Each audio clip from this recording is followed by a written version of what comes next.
Hey guys, welcome back to my channel. So this is a part two of the lady ex-pastor's wife. Yes, she's sharing why she is no longer a pastor's wife. So This is part two of why I am no longer a pastor's wife. Why I'm no longer a wife. Period. I will say that my mom was the one who was like, I don't know. I don't think I like the way that I don't hear him talk about you and your dreams and your ambitions and your goals enough. When I ask him what his plans are and what he sees when he sees himself with you, he often talks about himself. Okay? are these not the kind of conversations that should have come before the marriage? Why did they skip important conversations like this and went straight into marriage? Why are you having conversations like that after the marriage? Um, this is part two of why I am no Okay. longer a pastor's wife. Why I'm no longer a Guys, wife. this thing has started all Period. over again. I So will I say that beg. my mom was the one who was like, I don't know. I don't think I like the way that I don't hear him talk about you and your dreams and your ambitions and your goals enough. When I ask him what his plans are and what he sees when he sees himself with you, he often talks about himself. Okay? Which is an issue that I think is very forward with a lot of ministers and pastors. There is this song, I can't remember the name of it. It's like a song by this Christian rapper, and I can't remember the pastor that is featured on this song. Y'all probably know what I'm talking about, but in the song he talks about like how man is not wired for the applause of man. He says that's not good for your soul, and that just plays on my mind repeat all day long. And so I think the reason Oh, I think I know the song. I don't wanna. Hey, I know the song she's talking about. That song is a whole message on itself. If I remember the name of the song, I don't wanna live another. I don't wanna percolate the crown. I occurring, just like the wanna people like that can make probably agree and it testify right. with me in the comment section. The issue is man is not created and wired to receive the weight, the accolades, the applause. What that does for somebody who also does not have a healthy sense of self, has not done the work to handle that type of pressure and weight, i.e., insecurities, i.e., childhood traumas, whatever the case may be. I think that is one of the most like evident issues is being in the spotlight for years, all while dealing with the normal Monday pressures of life. You got bills, you gotta take care of your health, you gotta live right, and every single week you're sitting on the platform, whether it be in front of 3,000, 30,000, telling other people how they supposed to live. That is hard. That's not a calling I want. And so with that, Another thing I've also noticed with some of us Christians is just because your husband is a pastor, that doesn't mean that you have to be a pastor. Your husband was called for ministry. That doesn't mean you automatically become a pastor as well. It's okay if you also aspire to be like that. It's okay, but even we, the congregants, we expect that from pastor's wife. I don't know, unconsciously we impose it on them. We expect them to act a certain way. We expect them to come acting like pastors, like to shepherd us, forgetting the fact that it's the husband. She's supposed to be taking care of the husband, making sure that the husband comes correct to us. He has, he's taking care of mentally, emotionally. And while the husband also is able to do that for her, she doesn't have to be a pastor's wife. That's too much pressure we put on pastor's wife. I really wish I'm this taking a company. very Let me show you guys this handcrafted tie and dye shirts. It's so lovely. It's one of my favorite thing.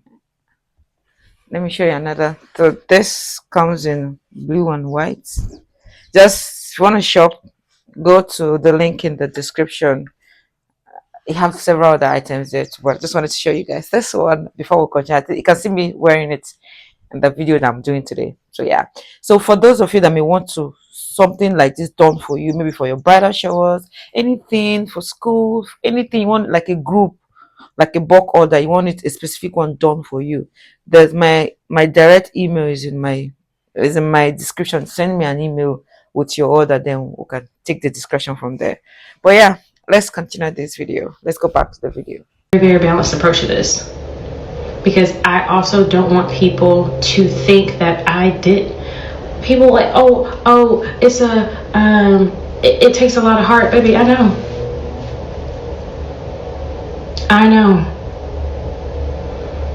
9 times out of 10, if we had a second bedroom, that second bedroom was a dedicated prayer room. Dedicated.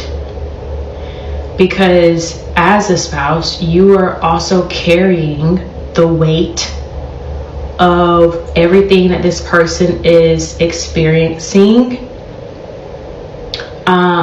And they're not meant to carry that alone. And I carried it well, or at least I thought I was. So that's what I will say as it pertains to my heart and my understanding behind, like, I get the weight, I get the pressure. And I think the reason why so many, it's like, oh, like, what are these pastors doing? It's not like, what are they doing? It's more so like, what are they not doing? What is the work that they haven't done? What is the therapy they haven't done? What is the, what are the issues they have failed to refuse? Because if I can really like go into details, my heart aches for that man very often, because I'm like, you did not have the skills. Nobody equipped you to deal with your stuff. And then you got on a platform in front of people week after week after week and tried to tell them what to do and how to live their lives, when inside, like, you are a little boy. You still have wounds for how for how your parents treated you, and you carry that every single week. But the issue is not the problem. It's like, have you done the work to deal with it? And instead of dealing with it, the platform becomes a band-aid. Well, everybody else thinks I'm doing really good, and then you actually start convincing yourself that you're doing really good, and you're not. And that weight will probably make one a little bit crazy, psychotic, might add. And where I saw this manifest in my own life was, this is year like 5.5. Was this year 5? Year 5? 6, can't remember. Dude hits me up one day. Hey, I ain't doing so hot. I'm gonna go ahead and check myself in. As a text message. And this is the beginning of the end. Okay? This is the beginning of the end. Because first off, I'm sitting here at lunch with another pastor, female, of course, because that could sound crazy. And I'm like, how am I getting a text message from my spouse telling me I need to seek professional help, which therapy, I guess, really only works if you're honest. I was never in any of the sessions. I was never invited. I never knew anything about the therapy, because that was just a room that I was not ever invited into. I tried, I testified, and I couldn't get to him on that level. So I remember getting that text message, and it felt like my world was like literally like collapsing. I'm like, I don't understand how we got here, but let's figure it out. Let's fix it. Let's put on the pastor's white face. Let's fix it. Let's figure it out. So head to the hospital. I have one of the ladies on staff at the church, who is literally pastoral care, trail me to the hospital. We get there, and it was like 2.5 hours before I could see him. I was a absolute mess. And they make you wait because they have these certain hours that you can visit. And I finally go into the room, and it's like, hey, like, what's going on? Like, how we doing? Like, what's up? And what he tells me is like, Holy Spirit told me it's either, the ministry or your wife. And at the time, we were young adult pastors at a church. So let me just also clarify, this man was never a bishop. He was never he never was a pastor of a whole entire church. He only oversaw ministries of churches over the span of 6 years. And I was like, okay, had been struggling with his mental health, like I shared previously. And that was hard for me. I will say that was hard for me because I did not have a lot of context for what that was, because his mental health at the time was not something I had experienced, but baby, have we since. And so my heart just really broke for him. And I was like, okay, what do we do? And we're going to go ahead and go into part 3. This is part 2 of. This story is getting longer and longer and longer. But to an extent, because I've seen this happen a lot, and I understand what she must have gone through and what is happening. The mistake we do is because we think somebody is a pastor, we expect them to be whole school.